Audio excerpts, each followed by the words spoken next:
함께 신앙 고백하겠습니다. 전능하사 천지를 만드신 하나님 아버지를 내가 믿사오며 그 외아들 우리 주 예수 그리스도를 믿사오니 이는 성령으로 잉태하사 동정녀 마리아에게 나시고 본디오 빌라도에게 고난을 받으사 십자가에 못 박혀 죽으시고 장사한 지 사흘 만에 죽은 자 가운데서 다시 살아나시며 하늘에 오르사 전능하신 하나님 우편에 앉아 계시다가 저리로서 산 자와 죽은 자를 심판하러 오시리라.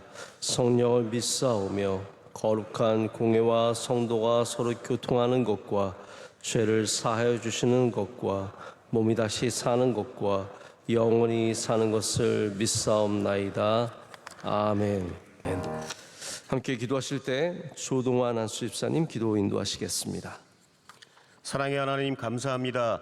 오늘도 새벽을 깨워 교회로 인도하시고 기도하게 하시니 감사합니다. 세상의 유혹과 염려 앞에서 우리가 한없이 나약함을 고백하오니 주님의 은혜로 믿음 위에 견고히 서게 하여 주시고 오늘도 승리하게 도와주시옵소서. 사랑의 하나님, 이 나라를 긍휼히 여기시고 대통령과 위정자들에게 은혜와 지혜를 허락하사 기도하게 하시며 선교의 사명을 감당하는 복된 나라와 민족이 되게 하여 주시옵소서. 담임 목사님께 영육간의 강건함을 더하시며 말씀의 능력이 넘치게 하시고 이 나라와 세계를 향한 사역을 능히 감당하시도록 하나님의 권능을 덧입혀 주시옵소서.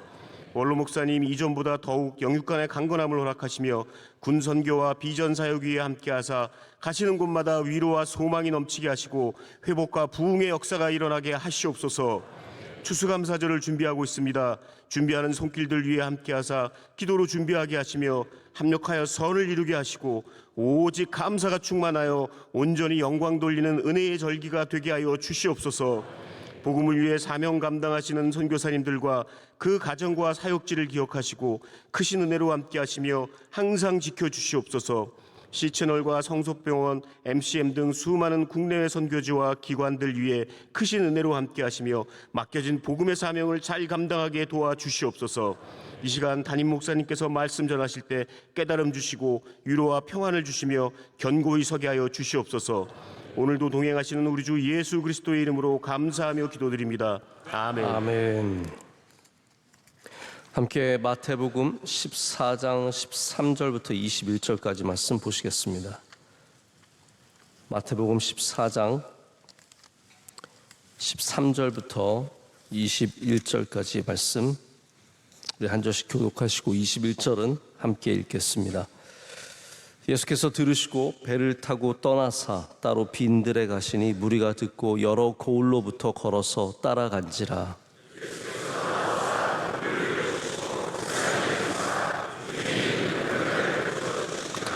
저녁이 되매 제자들이 나와 이르되 이곳은 빈들이요 때도 이미 저물었으니 무리를 보내어 마을에 들어가 먹을 것을 사 먹게 하소서. 제자들이 이르되 여기 우리에게 있는 것은 떡 5개와 물고기 2마리뿐이니이다. 무리를 명하여 잔디 위에 앉히시고 떡 5개와 물고기 2마리를 가지사 하늘을 우러러 축사하시고 떡을 떼어 제자들에게 주시매 제자들이 무리에게 주니 함께요. 먹은 사람은 여자와 어린이 외에 5,000명이나 되었더라. 아멘. 하나님의 말씀입니다. 오늘 방해받을 때도 집중하라의 제목으로 하나님 말씀 나누도록 하겠습니다. 요즘 아마 젊은 사람들이 MBTI 얘기하는 걸 많이 들어보셨을 겁니다. 사람들을 MBTI로 분류하고 또 분석하는 것이 유행이죠. 가장 먼저 있는 E와 I는 외향적이냐 내향적이냐를 분별하지만 또 하나 우리 사람들을 분류하는 중요한 기준 중에 하나가 즉흥적이냐 계획적이냐입니다. 간단하게 여행을 생각해 보시면 될 것 같습니다. 여행을 아주 치밀하게 계획하시는 분들이 계시고 또 여행을 즉흥적으로 떠나시는 분들도 있습니다. 근데 어떤 사람도 100% 즉흥적이고 100% 계획적이진 않습니다. 우리 안에 다 조금씩 다른 모습들이 들어 있습니다.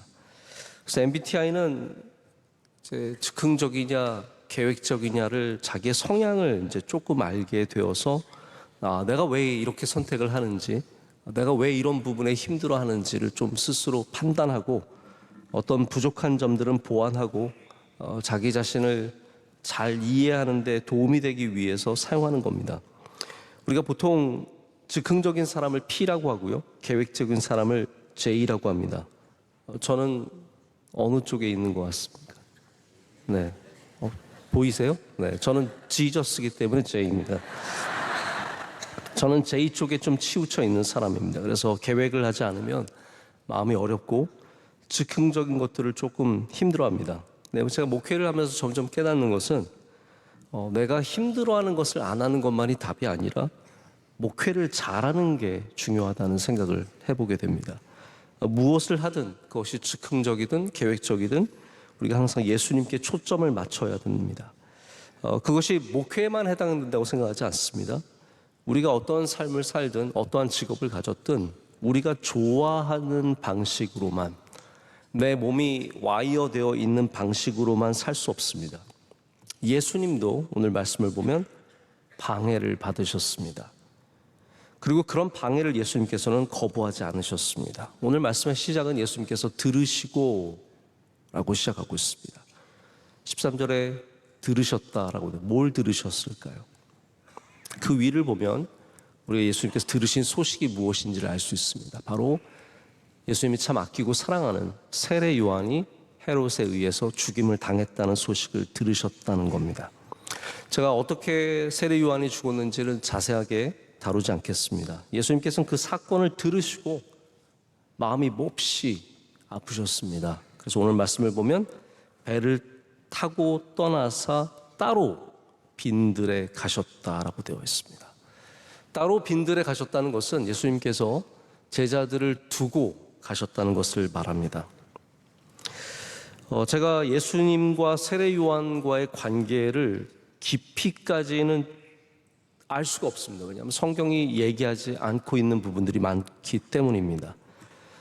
제가 성경에 없는 이야기까지 추측할 수는 없지만 그래도 우리가 기본적으로 세례 요한이 누가복음의 세례 요한의 탄생과 예수님의 탄생이 함께 얽혀 있고, 그래서 어려서부터 예수님께서 세례 요한과 친구로 지냈을 가능성도 굉장히 큽니다. 물론 이제 세례 요한은 에센파이기 때문에 어쩌면 일찍이 에센파에 들어가서 활동을 시작했을 것이고 예수님과는 좀 떨어져서 살았을 수도 있습니다.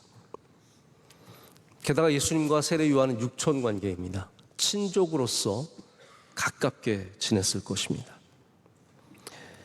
예수님께서는 또한 세례를 세례 요한에게서 받으셨고, 그리고 성경을 보면은 세례 요한이 감옥에 갇혀 있을 때에도 제자들을 서로 보내서 소식을 주고받았을 정도로 굉장히 가까운 관계였습니다. 이 모든 상황은 예수님께서 세례 요한을 사랑했던 것으로 가리키고 있습니다.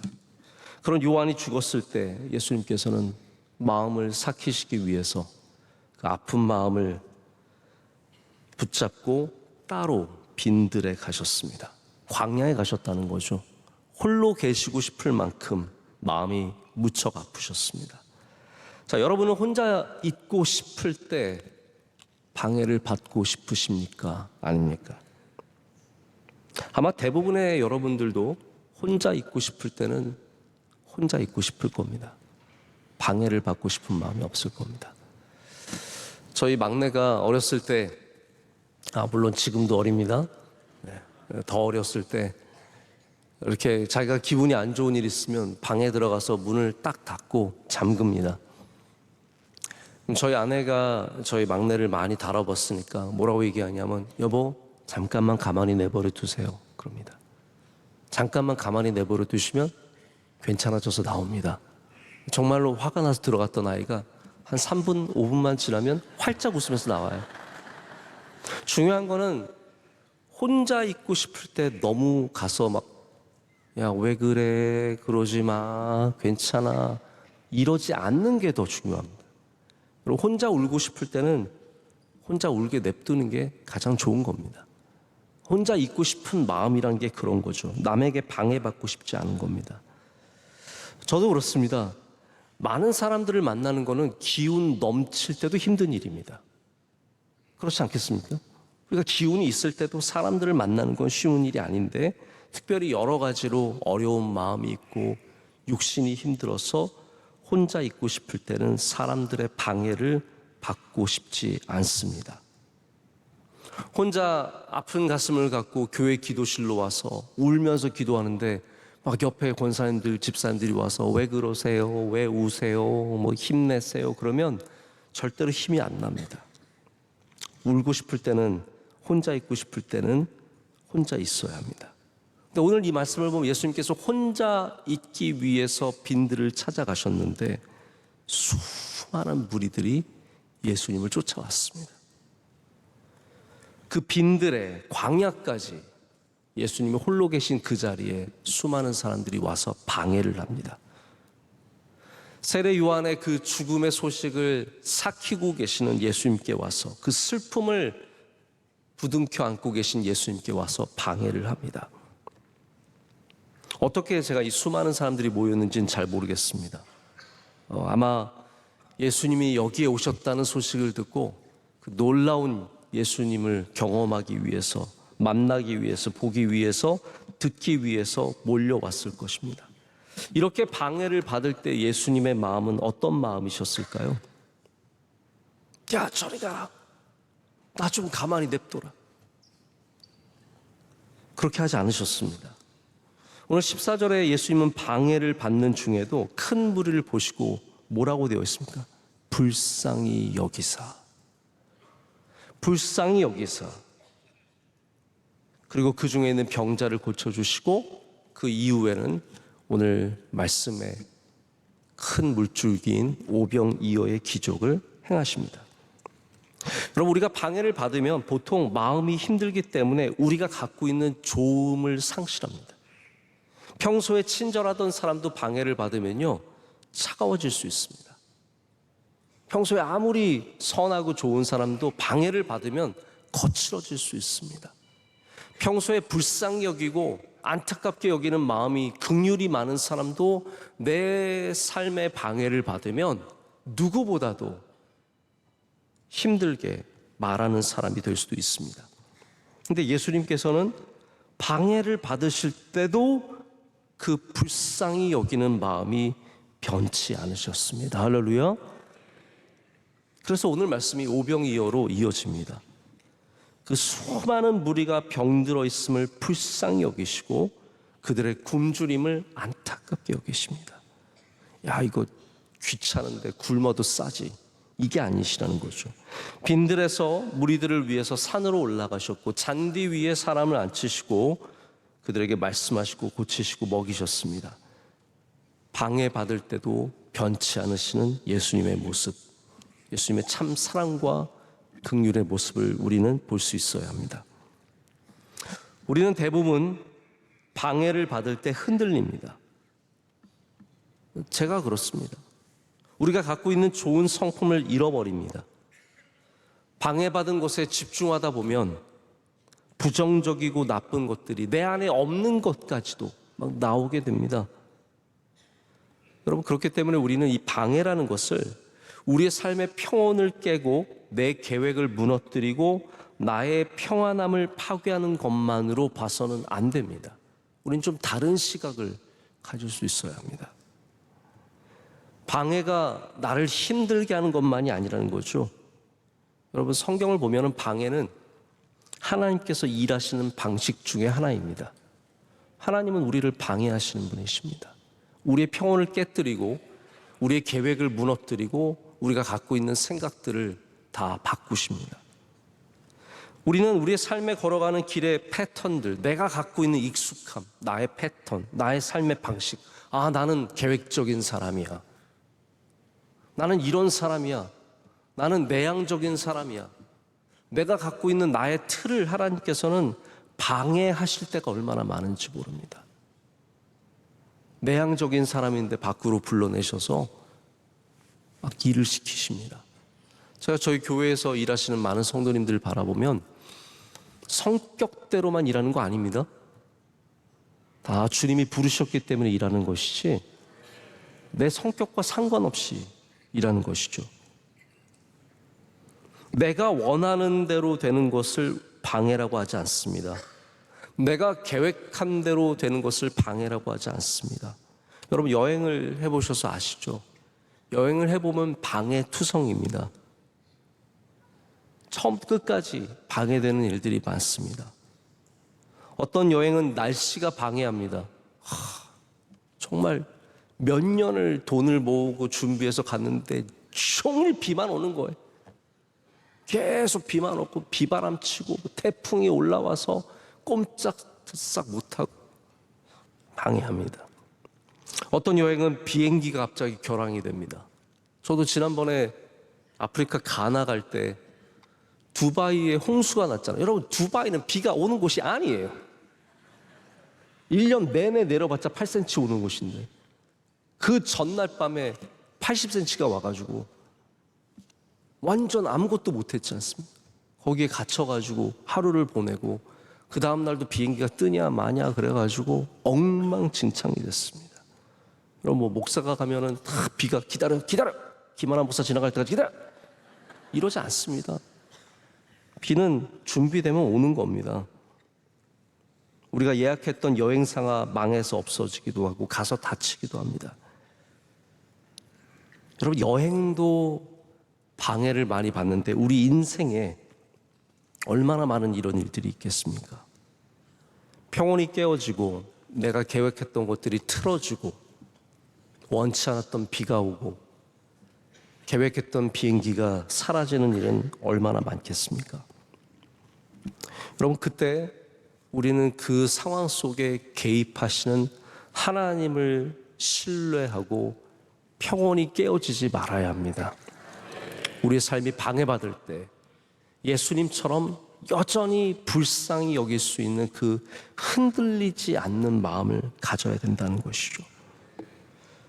우리가 주일날 나누었던 노아와 아브라함도 삶의 방해를 받았습니다. 가족들과 평안하게 살아가던 노아에게 하나님께서 오셔서 너 방주져라 라고 하셨습니다. 그거는 방해가 아니고 뭡니까? 아버지의 집에서 잘 살고 있는 아브라함을 부르셔서 갈 바를 알지 못하게 보내십니다. 여러분 이거는 방해가 아니고 무엇입니까? 평온한 삶에 하나님께서 들어오셔서 개입하시고 방해하실 때 그들의 삶이 흔들렸지만 그들은 흔들리지 않았습니다. 이게 중요합니다. 흔들리지만 흔들리지 않는 것. 흔들리는 상황이지만 흔들리지 않는 것. 그리고 하나님의 부르심을 따라서 살아갔습니다. 그것이 결코 쉽지 않습니다. 그래서 우리가 그거를 뭐라고 부릅니까? 믿음이라고 부르는 겁니다. 믿음이라고 부르는 겁니다. 그럼 믿음이라는 단어 자체에 단단함이 느껴지지 않으십니까? 믿음. 여러분 하나님을 우리에게 복 주시는 분으로만 딱 국한시키는 것은 창조주 하나님을 전혀 모르는 생각입니다. 하나님은 우리를 방해하시는 분이시기도 합니다. 하나님 제가 원하는 대로만 이루어 주세요? 그렇지 않습니다. 어디 가서 숨어 있는데 하나님이 찾아오셔서 끄집어내시기도 하고요. 평안하게 살아가고 있는데 방주지라고 하시고 나 여기서 잘 살고 있는데 저기로 가라고도 하십니다. 방해하십니다. 끝까지 우리를 찾아오셔서 계속 우리의 삶에 우리를 건드십니다. 오늘 예수님은 그 방해를 기꺼이 취하셨습니다. 그래서 긍휼의 마음으로 병자들을 고치시고 그들을 먹이셨습니다. 만약 예수님께서 찾아오는 이 무리들을 나를 귀찮게 하는 존재로만 바라봤다면 그들을 쫓아내셨을 것이고 우리는 결코 오병이어의 기적을 만나지 못했을 것입니다. 여러분 우리가 정말로 하나님을 사랑하고 신뢰한다면 우리의 삶에 개입하시고 방해하시는 하나님을 기꺼이 받아들이는 마음이 있어야 합니다. 교회는 여러분의 삶을 방해합니다. 나 이번 주에 뭐 하기로 했는데 준비위원 돼서 옴싹달싹 못하고 교회에 묶여 있기도 합니다. 나의 삶의 패턴을 깨뜨리고 하나님의 삶의 패턴으로 들어오라고 새벽 예배를 나오라고 합니다. 여러분 오늘 비 오는데 얼마나 단잠 주무시고 계셨습니까? 저는 새벽에 잠깐 깨서 빗소리가 타닥타닥 들리는데 난 이렇게 영원히 잘 수 있을 것 같다 라는 생각을 했었습니다. 저는 알람의 방해를 받아서 일어났고, 그리고 하나님이 기뻐하시는 이 자리에 오게 되었습니다. 제가 스포츠를 하면서 늘 도전받는 부분이 있습니다. 스포츠가 내 맘대로 되는 게 아니죠.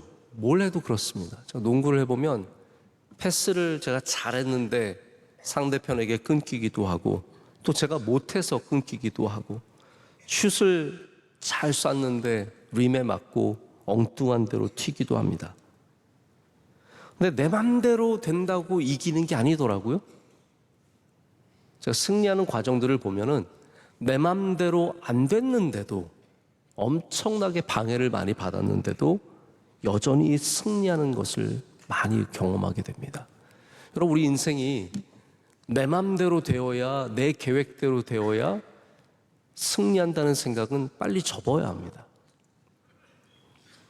하나님께서 은혜 주셔야 승리하시는 것이지, 내 맘대로 되는 인생이, 내 계획대로 되는 인생이 승리는 결코 아니라는 겁니다. 때로는 여러분이 정성을 다해서 던진 슛이 안 들어갈 수 있습니다. 아주 기가 막힌 패스를 던졌는데 끊길 수 있습니다. 그래도 우리 마지막에 승리할 수 있는 겁니다. 말씀을 맺습니다. 예수님도 제자들을 오늘 방해하지 않으십니까? 제자들도 계획이 있었습니다. 제자들이라고 그냥 아무 생각 없이 산 게 아닙니다. 딱 배고프니까 뭐라고 얘기합니까? 오늘 제자들이 저녁이 되매, 여러분 오병이어가 저녁 식사인 줄 아셨어요? 다 아셨군요. 오병이어가 저녁 식사예요. 점심 식사 아닙니다. 그림이 제가 보면 다 틀렸어요. 대낮에 다 밥 먹고 있는데 그런 얘기가 아닙니다. 옛날에는 원래 점심 식사도, 점심도 점 찍는 거, 마음에 점 찍듯이 이렇게 간단하게 먹는 거 아닙니까? 원래 그렇지 않습니까? 예수님 시대에도 아마 점심 식사가 없었다고 얘기하는 걸 제가 많이 들었습니다. 아무튼 저녁 식사인데 제자들은 어떤 계획을 갖고 있었냐면, 예수님 보십시오. 여기는 빈들이고 때도 이미 저물었으니 무리를 보내어 마을에 들어가 먹을 것을 사 먹게 하소서. 때가 이미 저물었어요. 지금 어두컴컴해지고 있는 시간이라는 겁니다. 근데 예수님께서 제자들의 생각을 방해하십니다. 갈 거 없다. 너희 좋은 생각했다. 너희 상황을 잘 봤다. 그런데 갈 거 없다. 너희가 먹을 걸 줘라. 그래서 떡 5개와 물고기 2마리 가지고 오게 되는 겁니다. 여러분, 오늘 우리의 마음대로 살아갈 수 있을까요?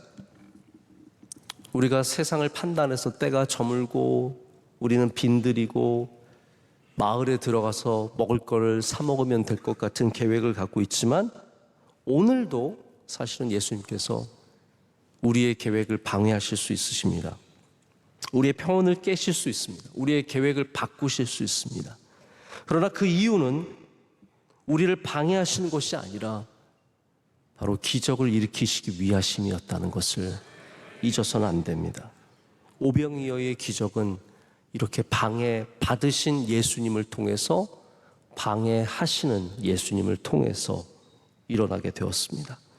오늘도 우리의 마음대로 되지 않는 인생, 우리의 평온이 깨지는 그 상황 속에서 여러분께서 하나님을 신뢰하시는 그 집중력 있는 믿음으로 나가시길 축복합니다. 그럴 때 방해받는 모든 순간에도 하나님의 뜻이 이루어지는 놀라운 역사가 있을 줄로 믿습니다.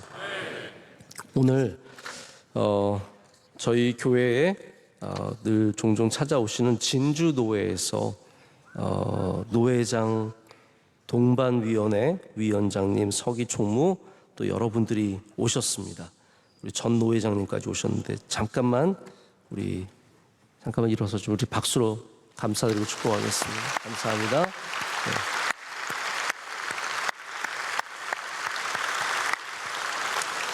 네, 기도하겠습니다. 하나님 아버지, 감사합니다. 오늘 귀한 새벽에 우리의 잠을 방해하셔서 이 귀한 자리로 불러주심을 감사합니다.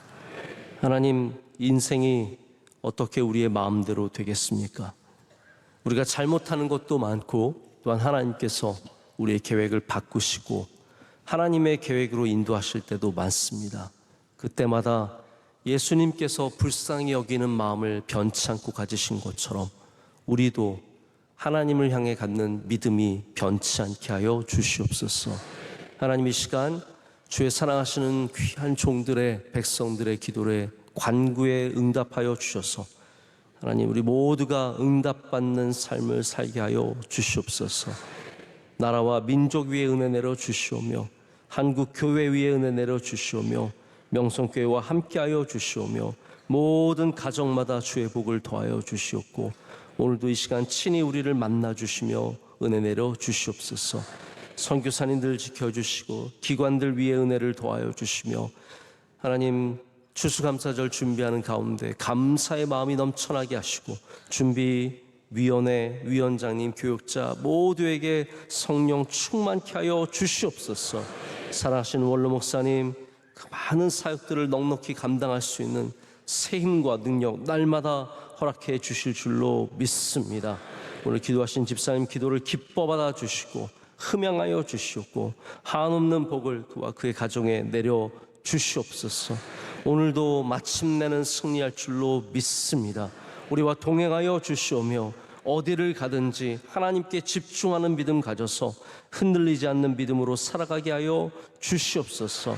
모든 것을 주님께 감사함으로 아뢰며 우리 사랑하시는 예수님의 이름으로 기도드립니다. 아멘. 하늘에 계신 우리 아버지여, 이름이 거룩히 여김을 받으시오며 나라의 임하옵시며 뜻이 하늘에서 이루어진 것 같이 땅에서도 이루어지이다. 오늘날 우리에게 일용할 양식을 주시옵고 우리가 우리에게 죄 지은 자를 사하여 준 것 같이 우리의 죄를 사하여 주시옵고 우리를 시험에 들게 하지 마시옵고 다만 악에서 구하시옵소서.